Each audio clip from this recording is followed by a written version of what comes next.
A very good morning to one and all here. So, starting with topics of pediatrics, let's speak about the changing refractive error trends in children, I would like to put it. So, as you all know, when a child is born, the vision is very less, mostly like counting fingers, less than 2400. And then the child acquires this vision by the age of 3 years, they're able to see almost the near adult vision. So, why does this happen? This is a process called emmetropization. So basically the images, since the eyeball is smaller, the images fall behind the retina. That is, there is a stimulus which falls behind the retina, which shifts the focal plane to bring the images onto the retina, and that is when the growth stops, and the growth has to stop at that stage when the focal plane is shifted to the retina. And the evolution underpins have a role to play, because the cornea water interface required, that was much less change in refraction, whereas when the evolution happened and animals became terrestrial, there was a cornea-air interface which required more of refractive focus. So that required the axial length to increase. So as we know, as the child is born about 16.8 millimeters is the axial length, which increases to roughly around 21, 22 by the age of during adolescence, and that increase in axial length is stimulated by images falling behind the retina, and it has to stop when the image falls at the retina. So this process of emmetropization, if there is a failure, either because of genetics, that is the parents have refractive errors, environmental due to all these things, part of which Dr. Vinay just mentioned, and excess accommodation, and because of over emphasis on academics, and features like prematurity, low birth weight, ROP, etc., and ethnicity. As we can see in sub-Saharan population, the incidence of myopia is only 3%, whereas when it comes to Southeast Asian, 80 to 90% of school-going children have myopia. What happens? There is a failure of emmetropization. So this emmetropization, which is supposed to be getting completed by 3 to 6 years, either primarily there's a failure to achieve, or there's a secondary mechanism where there's a failure to maintain the emmetropization. So I usually say there's a difference between like how we usually say in the Gregorian calendar, the before Christ and Anno Domini. Here, I think we need to have a criteria as pre and post COVID era. We really are seeing a change in refractive error trends in children. And there is an unprecedented spurt in the prevalence and incidence and prevalence of myopia, with a prediction that almost 50% of the world population will be myopic by the year of 2020. So the phenomenal surge in the increase is multifactorial, and it's not only about the incidence and prevalence. As the age of onset of myopia is lower, when there is prematurity, and more in females, when there is parental reasons or ethnic reasons, early schooling and curriculum is very much of importance these days, with paucity of outdoor activity. There is absolutely no playing outdoors these days. Majority of children are playing with their virtual games indoors, and ambient light has a very important role to play. Increased near work, increased screen time, overemphasis on academic performance, and syndromic associations have led to a phenomenon where the increase in spherical equivalent is seen more than 0.5 diopter in 1 year, and an increase of axial length more than 0.1 millimeter per year, which is termed as progressive myopia. This is what we are focusing upon today. I've been asked to speak about management of progressive myopia. So first thing what we need to understand is, what is progressive myopia? It is actually an increase of spherical equivalent of more than 0.5 diopter per year, or an increase of axial length, which is corresponding to an increase of axial length more than 0.1 millimeter per year. And there has been several studies, just one of which I have quoted here, which clearly shows a association between close-up near work and an increase in axial length. So just to put up a case where we see that there are n number of cases coming to our OPD, they have in 6 months, in 1 year of time, the increase in myopia is just a jump. On the right eye, you can see the power has increased from -7 to 7.5, which is at least okay. But in the left eye, it has increased from 5.5 to 6.25 in a matter of 6 months, and it is documented with an increased axial length as well. And this child also had a very low vitamin D for that matter. So, myopia has been an intriguing refractive error since age immemorial. The initial records are from Aristotle in 350 BC, where he termed the coin myopia, which means muin means to close and ops means to eye, where he associated this with bulging eyes, where they hold the objects very close to the eyes and they have frequent blinking and squeezing of the eyes. And by the definition of the International Myopia Institute, we all have learned this. It's a type of refractive error where parallel rays come to focus in front of the retina when accommodation is at rest. But when we can even redefine it as it is a complex multifactorial disorder which is regulated by multiple environmental and genetic risk factors, and it is a result of either failure to achieve or maintain the normal process of emmetropization, as we have seen here. And there are several models of ocular expansion, like which could be global, equatorial, posterior pole alone, axial, or asymmetric expansion. And one more thing is we have to stratify the risks. That is the earlier age of onset, parental myopia, sibling having myopia, excess near activity and lack of outdoor activity can be stratified, and they can be given a score because it has been there's something called trigger theory. That is, already a child is born to parents with myopia, or they have a predisposition, and when they are exposed to these environmental risk factors, there is a very high risk of them becoming high myopes. So we have to take care in them. And strategies to tackle this myopia has to be addressed, and abort footage strategies have to be implanted. So we have like pharmacological, optical, lifestyle modifications, light therapy. So why do we need to do that? Because myopia is one of the major public health burden. With it has individual, social, economic implications. Like a lighter glasses is well tolerated. It is less amblyogenic, more better outcome with refractive surgeries. Not only that, it's that the high myope people have limitations in choosing their occupation, and not only occupation, even the leisure activities, whether to go for which kind of sports, they have limitations. So that really has an emotional, as an implication on their emotional well-being. But leave apart all that, just we need to realize that every diopter increase in myopia, especially which is of higher myopia, more than 6 diopters, are associated with irreversible vision-threatening complications in the eye, glaucoma, cataract, retinal complications, myopia, retinal detachment, myopic macular degeneration, lacquer cracks, CNVM, and all those. So why should we manage myopia? According to the Rotterdam study, they have proved that reduction of 1 diopter of myopia potentially reduces the risk of maculopathy, detachment, glaucoma, and visual impairment by significant percentages. So when a child comes with myopia, what all do we need to do? First is, as we all know, visual acuity, and then after that, not after that, but I'm just only salient points I'm mentioning. It's important to do a cycloplegic refraction. Why? Because we need to rule out pseudomyopia. These days, pseudomyopias are so common.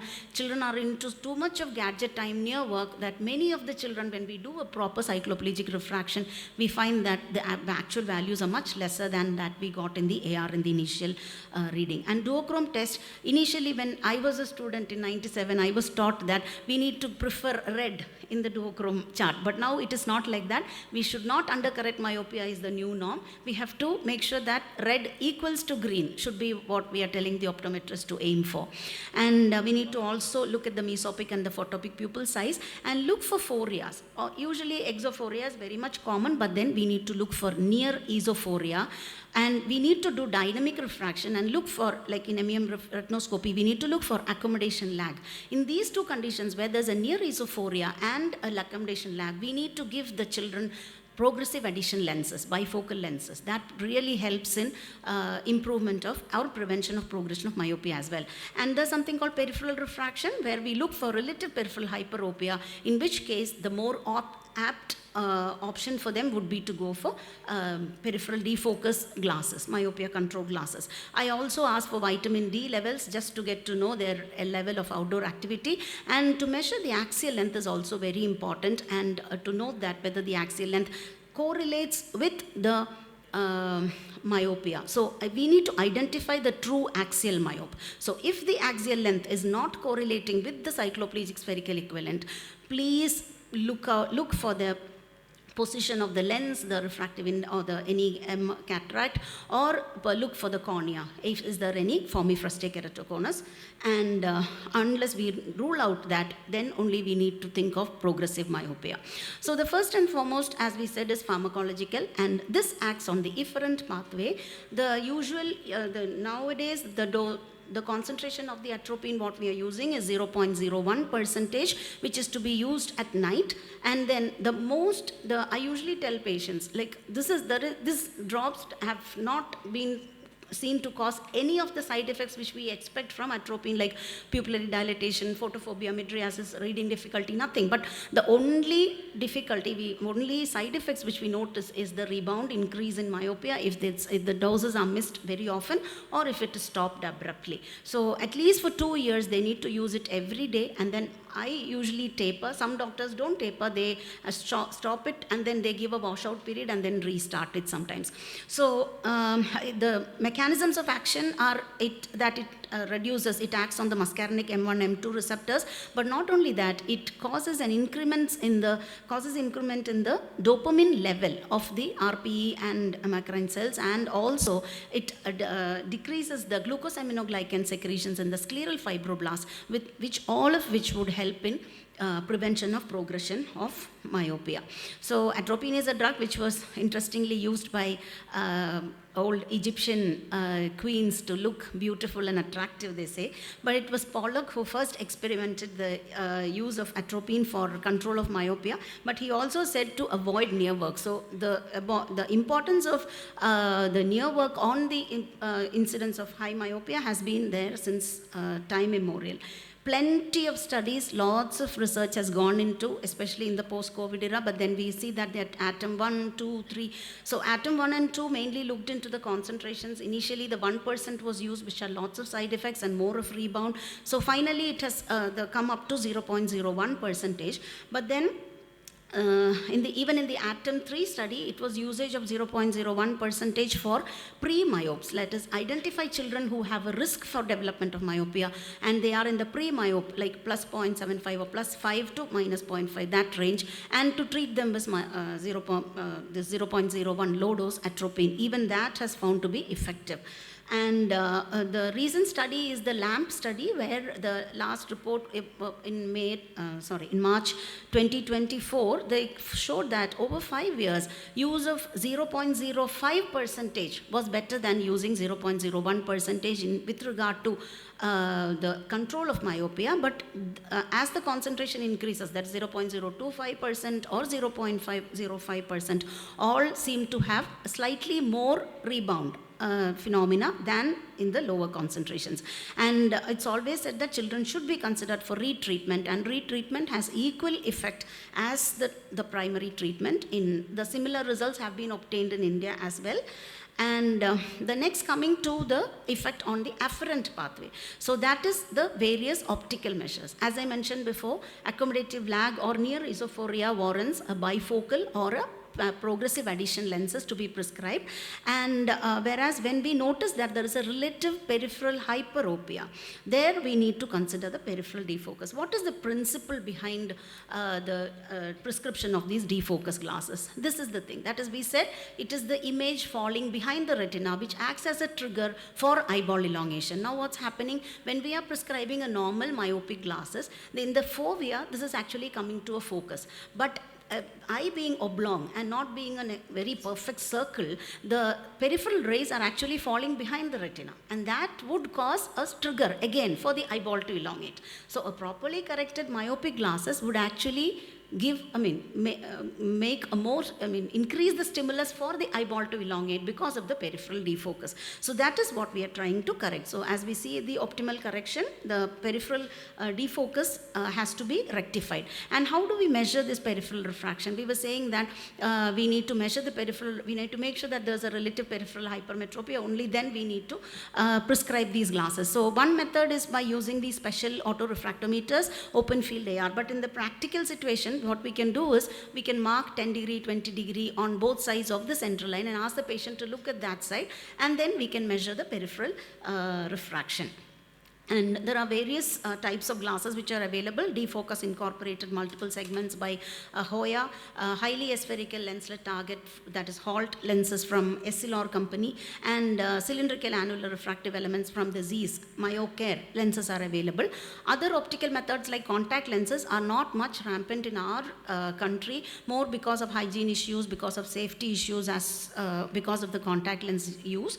But one thing which many of the patients are coming and asking us is about the orthokeratology. So orthokeratology is a kind of contact lens where you wear the rigid gas permeable lens which would temporarily reshape the cornea, flatten the cornea temporarily, so that the child wears it at night, so that the child can go in more for sports related activities. They can be spectacle free for a whole day. So that is how, but then always the risk of microbial keratitis and all are very rampant with, especially in our country, and also there is a very higher rebound increase after cessation of use of ortho-K lenses. Several studies, I'm not going into detail, but I'll just mention one study which was recently done by Dr. Neena at Giridhar. She presented in the SPOCI conference last week, in which she said that she was comparing the effect of HALT lenses and the CARE lenses, and she found that both the effects of both the lenses are almost almost equal. About 30 to 40% of prevention of progression have been noted with both these kind of lenses. Yet to be published, so I didn't put it up here. So the third mechanism is the repeated low-level red light therapy. It's a home-based thing. There's a portable device which needs to be kept on the desktop.